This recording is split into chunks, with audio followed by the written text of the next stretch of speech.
Comme à l'accoutumée, les privilégiés du FIED Amérique se sont réunis en ligne en ce début de mois d'août pour se nourrir, se ressourcer et s'armer de nouvelles connaissances utiles à leur développement personnel. Cette session du 4 août a été brillamment orchestrée par leur président, le coach Mohamed Emmanuel Eklou. Dès l'ouverture, les participants ont été conduits dans l'hymne et le credo FIED par le coach Dolu Toujiba, professeur au lycée de New London.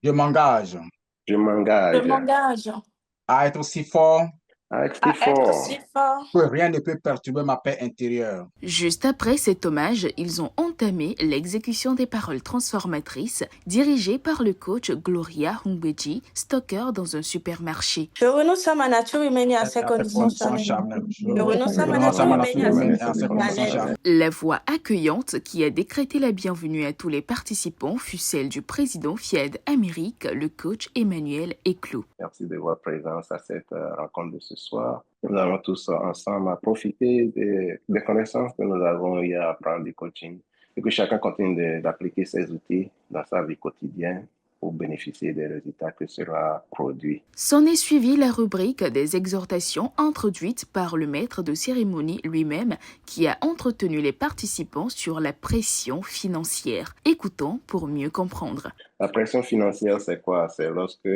le revenu n'augmente pas, mais les dépenses continuent d'augmenter. Donc, cela commence par créer souvent du stress. Donc, déprogrammer la pression, c'est quoi?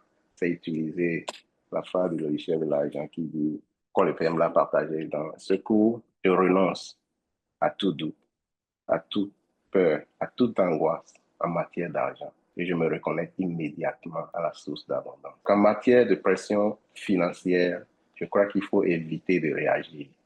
Il faut plutôt répondre. Et répondre, c'est quoi? Savoir que la pression est là.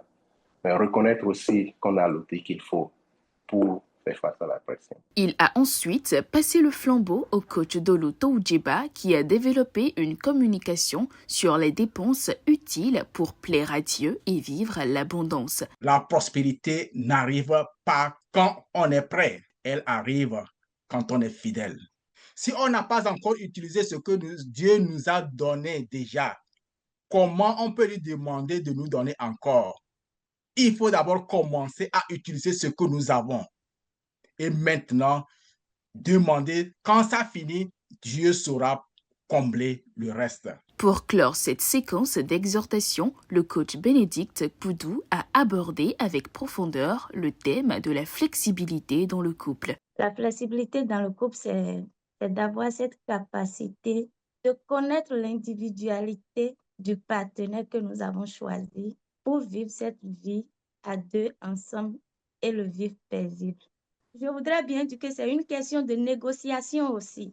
Quand vous rentrez dans cette relation avec votre partenaire, ce qui n'est pas bon pour l'autre, ce qui est exigé dans la religion de l'autre, ce qui n'est pas exigé dans la religion de l'autre, vous vous asseyez, vous échangez et vous comprenez sur un point et vous vous basez sur ce point-là pour pouvoir vivre heureux dans votre couple.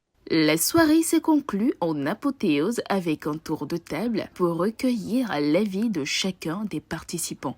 Je voudrais quand même ajouter sur mon exhortation, après la déprogrammation, je crois qu'il faut aussi envisager d'entreprendre d'autres activités, d'autres sources de revenus, ne pas seulement se baser sur une seule source de revenus.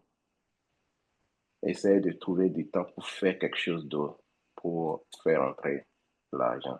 Nous avons tous des qualités, nous avons tous de l'expertise en quelque chose. Se donner à soi-même, ce n'est pas seulement de l'argent que nous avons, mais il faut se donner le temps aussi. Tout le temps, on court et on court. Mais on n'arrive pas à se donner un bon temps de repos pour nous-mêmes. Un bon temps de repos peut-être pour notre conjoint. Un bon temps avec notre conjoint, avec nos enfants. Donc tout ça là, le temps c'est de l'argent. Et il faut se donner soi-même le temps de repos.